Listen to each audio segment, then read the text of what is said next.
Well, I'm somebody who graduated from Trinity with a law degree back in '89, late '80s, and was president of the Students' Union, was elected in my final year. It was a dramatic year because we were taken to court by the Society for the Protection of the Unborn Child, SPUC, and threatened with jail for providing women with information on abortion, among other options, for women in crisis pregnancy. At the time, that was illegal. We packed our toothbrushes, but we were saved from jail by the brilliant legal arguments of our lawyer, Mary Robinson, who was my lecturer also in the law school. So, you know, I had I began being political really around that time. Worked in London for a while, practiced at the bar here and taught, and came back to teach law in Trinity then in the 90s, and I've been teaching law ever since, which I love, and in practice until quite recently, and then was elected to the Seanad for one of the Trinity seats, first in 2007 and then re-elected in 2011. So I've been pretty active in the Senate. I've had one of the best records in terms of speaking, in terms of voting, and in terms of having bills accepted, which is quite unusual. But I've now had 3 private members' bills not only accepted by government, but that have become law. One to criminalise female genital mutilation, that barbaric practice, which was never criminalised specifically in Ireland before. One to ensure that humanist celebrants could celebrate legal weddings, so it moves it away from the religious bodies' control for the first time. And then a bill to end discrimination against LGBT teachers in schools, because we had a ridiculous provision in Section 37, which became very notorious, which allowed schools to discriminate where the lifestyle of a teacher, for example, conflicted with the ethos of the school. So a very troubling section that caused a lot of concern to unions and LGBT groups, and we eventually changed that with my bill, which became law just late last year. And I also have written reports that have become law. The 2009 report on women's political participation that I wrote for the Justice Committee became the gender quota legislation in 2012, and most recently I had a bill accepted just this January, before the Seanad ended, to allow freelance workers the right to collectively bargain, something the unions have been looking for a long time. So, well, the payment scheme was in fact it was a government agreed scheme. It was long overdue. I had written actually back in '04 about the need for a scheme for survivors of symphysiotomy, so something I'd worked on for a long time. I was glad to see a scheme come in. You know, there were issues with it. Most of the survivors did accept the scheme.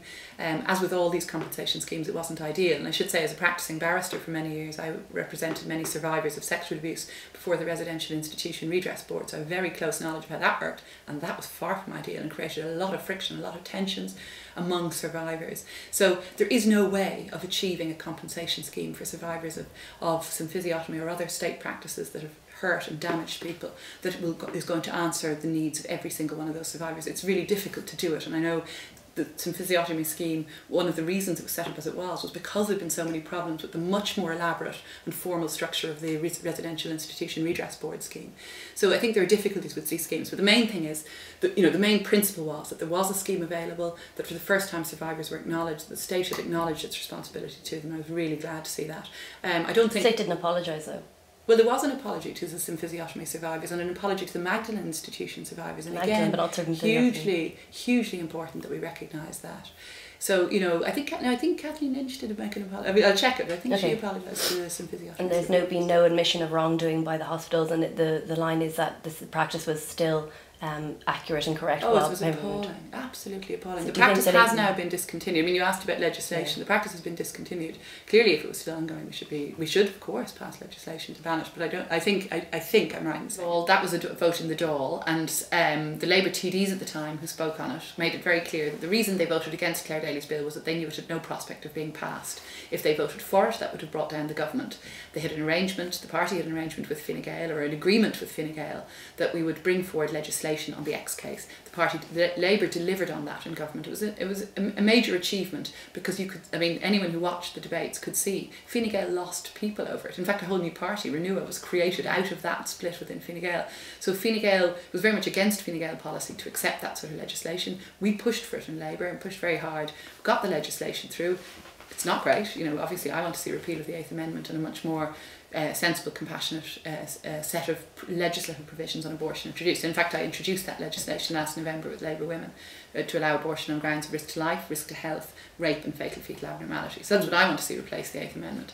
But Claire Daly's bill was never going to pass. Fine Gael were not supporting it, Fianna Fáil were not supporting it, and Labour could not support it. It would have brought down the government. So that was the position. It was very hard for many Labour deputies, and in fact Anne Ferris left the party over it, and she and I went on prime time, because I supported her stance. We went on prime time at the time to explain just the difficult position it was putting our pro-choice TDs in. Labour delivered on marriage equality, and we delivered on the X-case legislation, which was our commitment going into government in 2011.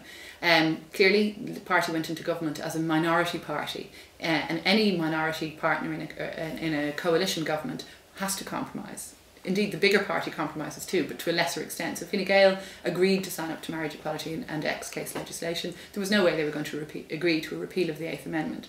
We saw before this election Fine Gael moving their position on the Eighth Amendment and saying Enda Kenny saying he'd have a convention on it if within 6 months of the government. And that was really in response to Labour's position, which was clear that we were going to prioritise a referendum on repeal of the Eighth if we were in a position to negotiate on a programme for government again.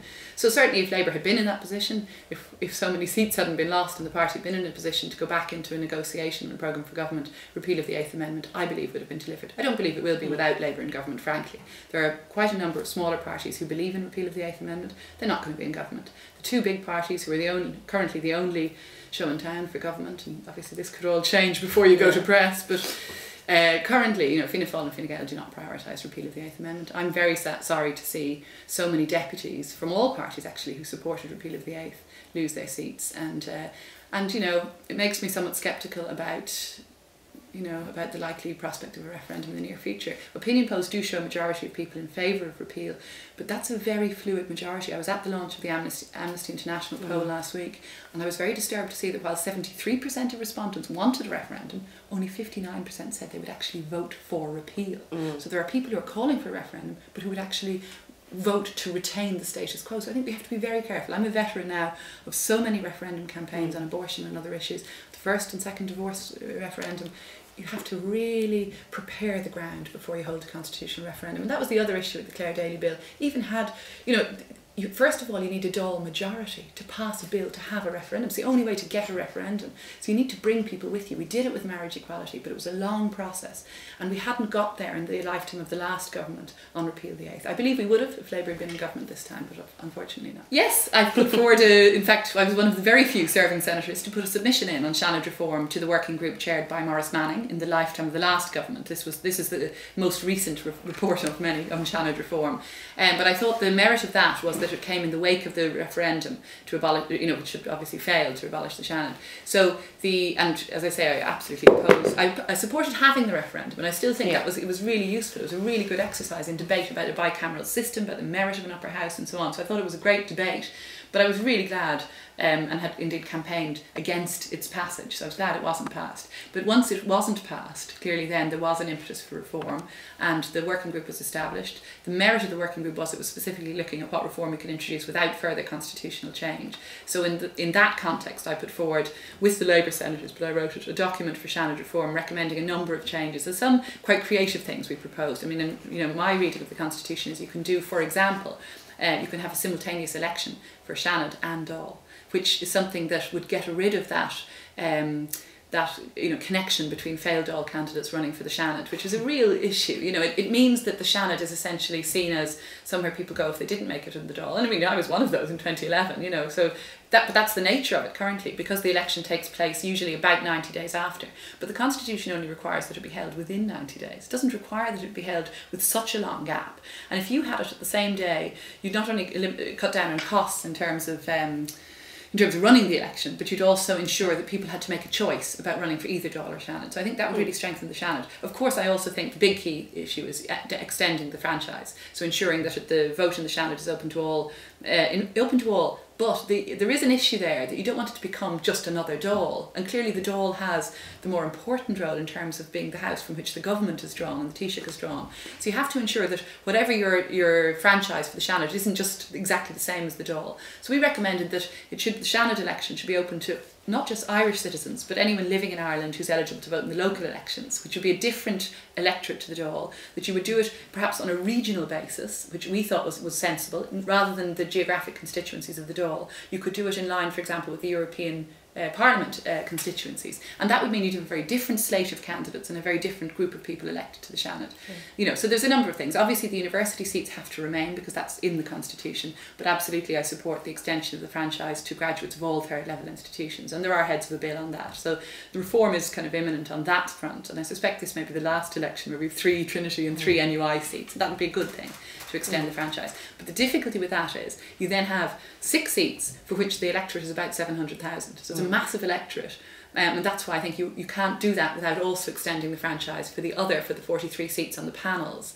You can't do away with the Taoiseach's power to nominate 11 because that's again in the constitution, but you can really do quite creative things within the constitution with the members of the panels through, as I say, through extending the electorate. And you could say that university graduates would have a choice of voting either on the university panel or on one of the others, so they don't get a double franchise. Yes, absolutely. I want to see my bill on freelance workers' rights becoming law. I want to see repeal of the 8th Amendment, as I said. You know, the last government, we moved the ex-case legislation, while far from imperfect and in many ways very difficult to deal with, nonetheless was a huge step forward, because as one senior Fine Gael source said to me privately, it meant for the first time TDs and senators had to debate abortion in a real sense, a bill that was actually going to become law rather than just private members' bill. You know, it actually brought it into the legislature. And the problem for far too long with abortion in this country has been, or the problem with the law, has been that it's been the domain of the courts. And we've always shoved it off to the courts or to the people by way of referendum, and legislators have never taken responsibility for it. So I certainly want to see us move on that. But also on the collective bargaining rights and on penal reform. I did a report for the Oireachtas Justice Committee in 2013 on penal reform. I would like to see those recommendations made law. And there's one other big sort of piece of law we're waiting on concluding, and again I've had a big input into it, and that's the law on prostitution. We're making a big change, the most recent Criminal Justice Sex Offences Bill, which is passed now through the Seanad but is still to pass through the Dáil, to criminalise the purchase of sexual services. So that's a big change.